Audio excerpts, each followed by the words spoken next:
যারা 2025 সালে West Bengal board of secondary education থেকে মাধ্যমিক পরীক্ষা দিতে যাচ্ছ তাদের এবারে সিন পোর্শনে উইলিয়াম কাউপারের দ্য স্নেলটা খুবই ইম্পর্টেন্ট। ইনফ্যাক্ট মনে হচ্ছে যে এবারে তোমরা দ্য স্নেল এই কবিতা থেকে 10 নম্বর সিন পোর্শনে পাবে।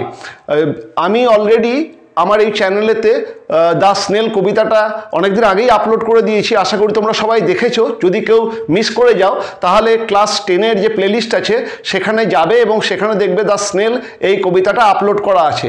কবিতাটা ভালো করে দেখে নিও, ভালো করে বুঝে নিও, তাতে তোমাদের পরীক্ষায় সুবিধা হবে। ইনফ্যাক্ট সেখানেও বেশ কিছু প্রশ্ন আমি লিখিয়েছি, কিন্তু আমার মনে হচ্ছে এবারে দ্য স্নেল এই কবিতাটা আসবে, সেই জন্য তোমাদেরকে আমি স্নেল থেকে আরও কিছু প্রশ্ন লিখিয়ে দিচ্ছি। ইনফ্যাক্ট ভালো করে মানে তোমরা যে যেখানেই পড়ো, যদি আমার চ্যানেলের ভিডিও দেখে থাকো বা এই ভিডিও দেখে তৈরি হও তাহলে তো অলরেডি তোমরা স্নেলটা করেই নিয়েছো, কারণ আমি অলরেডি আগে বলেই দিয়েছিলাম।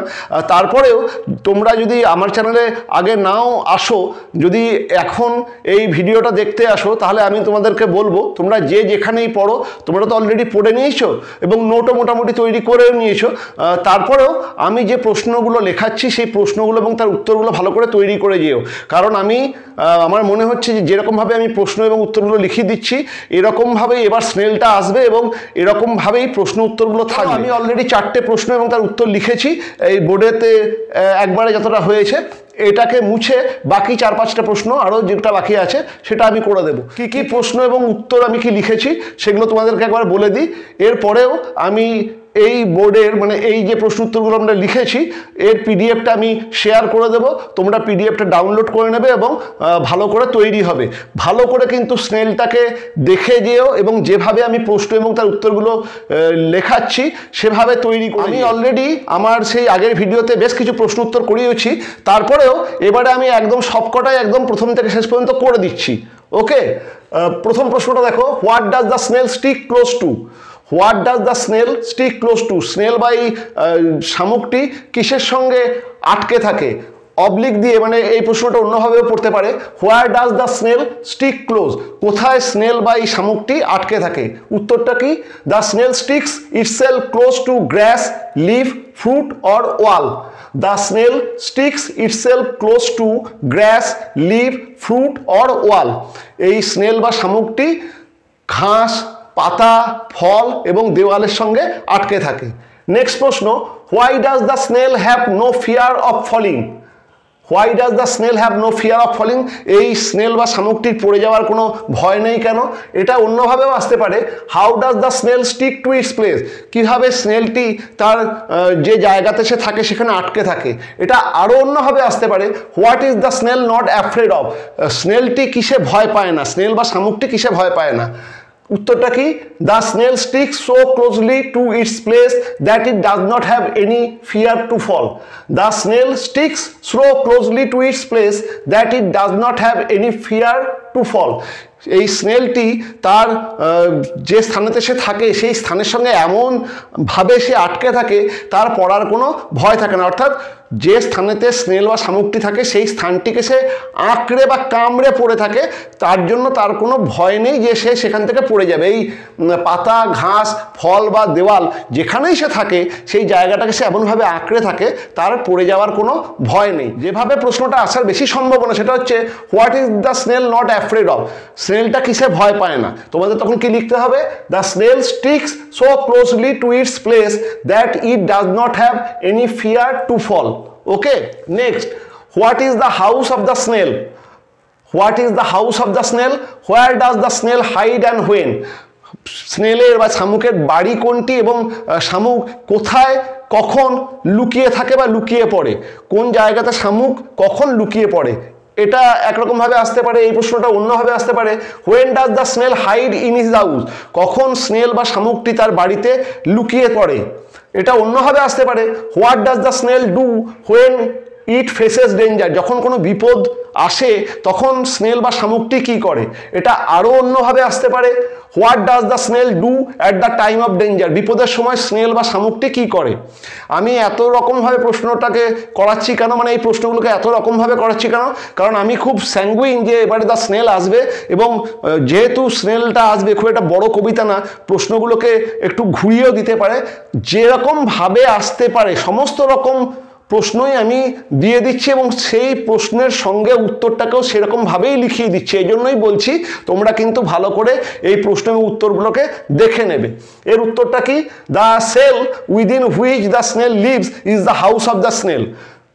স্নেল বা এই শামুকের বাড়ি বলতে কি বোঝানো হচ্ছে, the cell within which the snail lives is the house of the snail. Snail বা এই শামুকের বাড়ি বলতে যে সেল বা খোলটা, সেই খোলটার মধ্যে এই শামুকটা থাকে, সেই সেল বা খোলটাকেই বোঝানো হচ্ছে। তাহলে শামুকের যে খোলস সেটাই হলো শামুকের বাড়ি। এর যেটা নেক্সট পার্ট, যে when does the snail hide in his house, বা what does the snail do when it faces danger, সেটার উত্তরটা কি, whenever the snail senses any danger to come, he immediately shrinks and hides himself within his cell. যখনই কোনো বিপদের স্নেলটি গন্ধ পায় তখনই সে ছোট কুকড়ে ছোট হয়ে যায় এবং তার ওই বাড়ি বা খোলসের মধ্যে ঢুকে পড়ে। whenever the snail senses any danger to come, যখনই কোনো বিপদের গন্ধ সে পায়, he immediately shrinks and hides himself within his cell, সে সঙ্গে সঙ্গেই কুকড়ে ছোট হয়ে যায় এবং তার যে খোলস তার মধ্যে সে ঢুকে পড়ে। Number 4, what does the snail do when his horns are slightly touched, what does the snail do when his horns are slightly touch, যখন এই স্নেলটির যে হর্ন বা সুরগুলোকে একটু টাচ করা হয় তখন এই স্নেলটি কি করে, এটা কিন্তু very important. What does the snail do when his horns are slightly touch, যখন এই হর্ন বা সুরগুলোকে, এই শামুকের সুরগুলোকে ছোঁয়া হয়, খুব হালকা করে ছোঁয়া হয়, তখন শামুকটি কি করে। এটা অন্যভাবে আসতে পারে কি, what helps the snail to sense danger when does the snail fight displeasure, কি থেকে শামুক বুঝতে পারে যে তার বিপদ আসছে, কি জিনিসের দ্বারা, এবং when does the snail find displeasure, কখন শামুকটি খুব বিরক্ত বোধ করে। এটা অন্যভাবে আসতে পারে, how does the creature react to the slightest touch, এই যে ক্রিয়েচার বা এই যে জন্তুটির কথা বা বলা হচ্ছে, সে কিসে বিরক্ত বোধ করে বা তাকে তার গায়ে একটু ছোঁয়ালেই সে কি করে। এটা অন্যভাবে আসতে পারে, what happens when the horns of the snail are given the slightest touch, যখন স্নেলের বা শামুকের সুরগুলোতে একটু স্পর্শ করা হয় তখন সে কি করে। এটা আরও একটাভাবে আসতে পারে, what is the snail displease at, স্নেলটি বা শামুকটি কিসে বিরক্তি বোধ করে। সবেরই উত্তর একটাই, সেটা কি, প্রথম যে প্রশ্নটা ছিল যে what helps the snail to sense danger, তার উত্তরটা এটা, the sensitive horns of the snail helps him to sense danger. স্নেলের বা শামুকের দুটি সুর আছে এবং সেই সুরগুলো যে কোনো বিপদ আসছে এটা সে বুঝতে পারে, খুবই sensitive. The sensitive horns of the snail helps him to sense danger, এটা হলো ফার্স্ট পার্টের অ্যান্সার। সেকেন্ড পার্ট হচ্ছে যে what happens when the horns of the snail are given the slightest touch, বা what is the snail displease at, তার উত্তর কি হবে, when the horns of the snail are slightly touched he apprehends imminent danger and shrinks into his cell ব্র্যাকেটে house, মানে তার সেলটাই house, with much displeasure. কি বললাম, when the horns of the snail are slightly touch, যখন এই স্নেলের বা শামুকের হর্ন বা সুরগুলোতে একটু ছোঁয়ানো হয় বা হাত দিয়ে ছোঁয়া হয়, হি অ্যাপ্রিহেন্ডস এমিনেন্ট ডেঞ্জার, সে মনে করে বা সে বুঝতে পারে যে তার একটা বিপদ আসছে। বিপদ না হলে কেউ তার ওই হর্ন দুটোকে, তার শিং দুটোকে বা সুর দুটোকে কেউ ছোবে না, যখনই কেউ ছোঁয় তখন সে বুঝতে পারে যে বিপদ আসছে।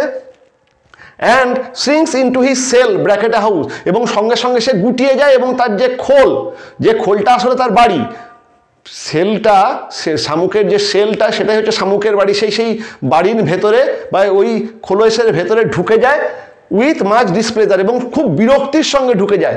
এই যে উত্তরটা, যে what is the snail displease at, কিসে বিরক্তি বোধ করে, কেউ তার ওই হর্নেতে হাত দিচ্ছে এটাতে স্নেল বিরক্তি বোধ করে, সে বিপদের গন্ধ পায় এবং সঙ্গে সঙ্গে সে কুকড়ে ছোট হয়ে তার সেলের ভেতরে ঢুকে পড়ে।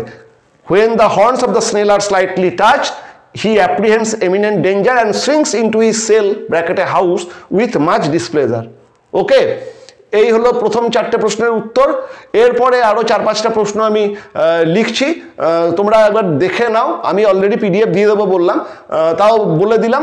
এরপরে এই বোর্ডটাকে মুছে তোমাদেরকে আরও 4-5টা প্রশ্নের উত্তর আমি করিয়ে দিচ্ছি। চলো পরের 4টে প্রশ্ন এবং তার উত্তরগুলো একবার দেখে নিই। এবারে তোমাদের রিডিং কম্প্রিহেনশন সিনেতে দ্য স্নেল আসার কথা এবং সেখানেতে যেভাবে প্রশ্নগুলো আসতে পারে, আমি মানে যেভাবে প্রশ্নগুলো আসতে পারে এবং তার উত্তরটা যেভাবে লিখলে ফুল মার্কস পাওয়া যাবে, আমি সেরকমভাবেই করেছি। Number 5, what is meant by the snail self collecting power? Snail বা ওই শামুকের আত্মসম্বরণের ক্ষমতা বলতে কি বোঝানো হয়? What is meant by the snail's self collecting power? Snail বা শামুকের আত্মসম্বরণের ক্ষমতা বলতে কি বোঝানো হয়? Very important.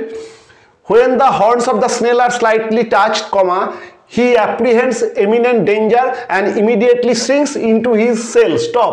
The snail is not ready to take any risk of his life. Stop. This nature of the snail is called his self-collecting power. কি বলা হচ্ছে? When the horns of the snail are slightly touched, he apprehends imminent danger and immediately sinks into his shell. যখন এই snail বা শামুকের সেই sensitive যে horn দুটো সেগুলোকে কেউ ছোঁয়, তখনই সে বিপদের আশঙ্কা করে এবং নিজেকে গুটিয়ে তার ওই খোলের মধ্যে ঢুকিয়ে নেয়। কেন ঢুকিয়ে নেয়?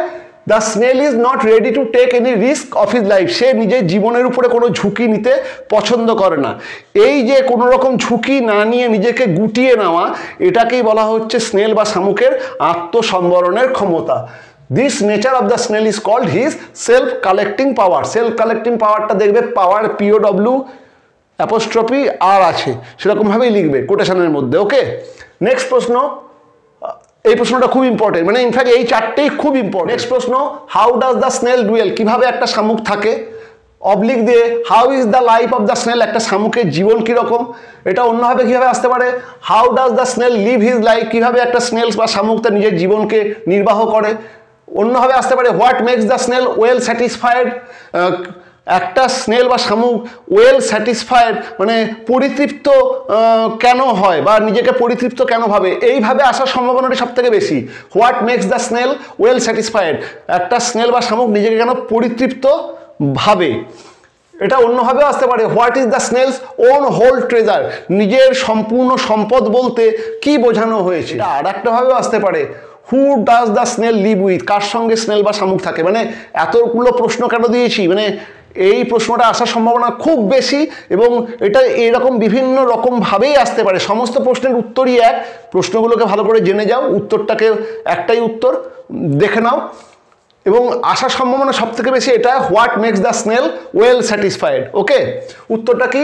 The snail dwells alone. Snail বা শামুক একা একাই বাস করে। He has no personal belongings except his own body. তার নিজস্ব কোনো সম্পদ নেই, শুধুমাত্র নিজের বডি বা ওই যে চেহারাটা, মানে যে মাংসপিণ্ড নিয়ে এই শামুকটি গঠিত, সেই মাংসপিণ্ড আর তার খোল যেটা তার গোটা বডি, এই বডি ছাড়া তার আর নিজস্ব অন্য কোনো সম্পদ নেই। He has no desire of others company and enjoys life within himself. তার কোনো বন্ধু নাই, কোনো সে একা একাই থাকতে পছন্দ করে এবং অন্য কারোর সঙ্গে মিশতেও সে পছন্দ করে না। He considers himself to be his own whole treasure and this makes him well satisfied. নিজেকে নিয়েই সে পরিতৃপ্ত এবং সে নিজেকেই ভাবে যে তার সমস্ত সম্পত্তি সে নিজেই হচ্ছে নিজের সম্পত্তি এবং এটা ভেবেই সে আত্মপরিতৃপ্তি লাভ করে। অর্থাৎ একটা স্নেলের নিজস্ব সম্পদ বলে কিছু নেই নিজের এই শরীরটা ছাড়া, এবং ওই শরীর এবং তার ওই খোল দুটো মিলেই একটা স্নেল বা শামুকের শরীর, এটা নিয়েই এটাই তার সম্পত্তি এবং এই সম্পত্তি নিয়েই সে খুশি। তার আর কোনো বন্ধু বান্ধব, বাইরের কোনো জগৎ, অন্য কোনো সম্পত্তি, কোনো কিছুতেই মোহ নাই। Okay, the snail dwells alone. He has no personal belongings except his own body. Stop. He has no desire of others company and enjoys life within himself. Stop. He considers himself to be his own whole treasure and this makes him well satisfied. এটাকে খুব ভালো করে তৈরি করো, কারণ এই প্রশ্নটা আসার সম্ভাবনা খুব বেশি এবং এই প্রশ্নের উত্তরটা ঠিক মতো না লিখলে নম্বর পাবে না। ঠিক আছে, নেক্সট প্রশ্ন, what kind of life does the snail lead? কীরকম জীবন একটা স্নেল বা শামুক কাটায়? When does the snail start feeding ফাস্টার, এবং কখন একটা শামুক খুব দ্রুত গতিতে খেতে শুরু করে? এটা অন্যভাবেও আসতে পারে, with what the snail is compared and why, কার সঙ্গে স্নেল বা শামুকের তুলনা করা হয়েছে এবং কেন? একটা শামুককে একটা হারমিট বা সন্ন্যাসীর সঙ্গে তুলনা করা হচ্ছে, তার কারণ শামুকের সন্ন্যাসীর যেমন নিজস্ব কোনো সম্পত্তি থাকে না এবং সেই সন্ন্যাসী একাকী থাকতে পছন্দ করে, শামুকেরও নিজেকে ছাড়া মানে নিজের ওই খোল এবং ওই মাংসটুকু ছাড়া তার আর অন্য কোনো সম্পত্তি নেই, এবং একটা শামুকও একাকী থাকতেই পছন্দ করে, এই জন্য একটা শামুককে একটা সন্ন্যাসীর সঙ্গে তুলনা করা হচ্ছে। The snail lives his life like a hermit who has no personal belongings and likes to live alone. The snail lives his life like a hermit who has no personal belongings and likes to live alone. একটা snail বা শামুকের নিজস্ব বলে কিছুই নাই এবং সে একা থাকতে পছন্দ করে, এই জন্যই তার সঙ্গে একটা সন্ন্যাসী তুলনা করা হয়েছে। আর কোন সময় শামুক খুব দ্রুত গতিতে খায়? যখন একটা শামুক অন্য একটা শামুককে তার দিকে আসতে দেখে, মানে একটা শামুক হয়তো খাচ্ছে এবং সে দেখছে অন্য একটা শামুক তার দিকে আসছে, তখন সে ভাবছে ওই শামুকটা বোধহয় তার খাবারটাকে খেতে আসছে, তাই সে খুব দ্রুত গতিতে খেতে শুরু করে। The snail starts feeding ফাস্টার when he meets one মানে হচ্ছে another snail while eating. The snail starts feeding faster when he meets one ব্র্যাকেটে another snail while eating। যখন খাবার খাওয়ার সময় যদি একটা স্নেল বা শামুকের অন্য কোনো স্নেল বা শামুকের সঙ্গে দেখা হয়ে যায়, তাড়াতাড়ি সে তার খাবারগুলোকে খাবে, কারণ সে ভাবছে ওই শামুকটাও বোধহয় তার খাবারটাকে খেতে আসছে। ওকে, আর লাস্টের প্রশ্ন, এটাও খুব ইম্পর্টেন্ট, ভালো করে তৈরি করবে। Who is considered two B Wars than blind and why, কাকে অন্ধের থেকেও বেশি অন্ধ বলা হচ্ছে এবং কেন? এটা অন্যভাবে কিভাবে আসতে পারে? Why is the person compared two B Wars than blind, কেন একটা মানুষকে অন্ধের থেকেও বেশি অন্ধ বলা হচ্ছে? এটা আরও একভাবে আসতে পারে, what do you know about the house of the snail, snail বা শামুকের বাড়ি বলতে তুমি কি বোঝো? The person who is unable to trace the snail in spite of finding his house bracket its cell is considered to be worse than blind, as he fails to realize the fact that the snail and its house, which is actually its cell, are inseparable। সেই মানুষকে অন্ধের থেকে বেশি অন্ধ বলা হচ্ছে যে একটা শামুকের বাড়ি মানে এই শামুকের যেটা খোল সেটা খুঁজে পাওয়ার পরেও শামুকটাকে খুঁজে পাচ্ছে না, অথবা একটা শামুককে খুঁজে পাচ্ছে অথচ তার বাড়ি বা খোলটাকে খুঁজে পাচ্ছে না, তাকেই আমরা অন্ধের থেকে বেশি অন্ধ বলবো। তার কারণ একটা শামুক এবং তার খোল যেটা শামুকের বাড়ি, এটা এই দুটো হচ্ছে অভিন্ন। শামুক যেখানে থাকবে তার পাশে শামুকের খোলকেও থাকতে হবে, অথবা শামুকের খোল যেখানে থাকবে তার পাশে শামুককে থাকতে হবে, কারণ শামুক এবং তার খোল অভিন্ন। আর যে ব্যক্তি শামুকের খোল পাওয়ার পরেও শামুককে খুঁজে পায় না, অথবা শামুক পাওয়ার পরেও শামুকের খোল বা বাড়িকে খুঁজে পায় না, তাকে জানতে হবে সে অন্ধের থেকেও বেশি অন্ধ। তার কারণ সে অন্ধরা দেখতে পায় না, আর এ বুঝতে পারছে না, এটা বুঝতে পারছে না যে শামুক এবং তার খোল অচ্ছেদ্য অংশ, একটা থাকলেই পাশেরটাও থাকবে। তাহলে উত্তরটা কি? The person who is unable to trace the snail in spite of finding his house ব্র্যাকেটে its shell is considered to be worse than blind, as he fails to realize the fact that the snail and its house, which is actually its cell, are inseparable। যে মানুষটি একটি sell বা শামুকের খোল খুঁজে পাওয়ার পরেও শামুক খুঁজে পায় না, তাকে অন্ধের থেকেও বেশি অন্ধ বলা হচ্ছে। তার কারণ সে বুঝতে পারছে না যে শামুক এবং শামুকের খোল দুটোই হচ্ছে অচ্ছেদ্য এবং অভিন্ন অংশ, একটা থাকলেই পাশেই অন্যটিকেও পাওয়া যাবে। ওকে, তাহলে এই 8টা প্রশ্ন দ্য স্নেল থেকে ভালো করে তৈরি করো। দেখা হচ্ছে পরীক্ষার আগে অন্য কোনো বিষয় নিয়ে, মানে যদি আরও কিছু ইম্পর্টেন্ট বুঝি যেগুলো কুড়িয়ে দেওয়া দরকার সেগুলো নিয়ে দেখা হচ্ছে। ওকে, ভালো করে কিন্তু তৈরি করো।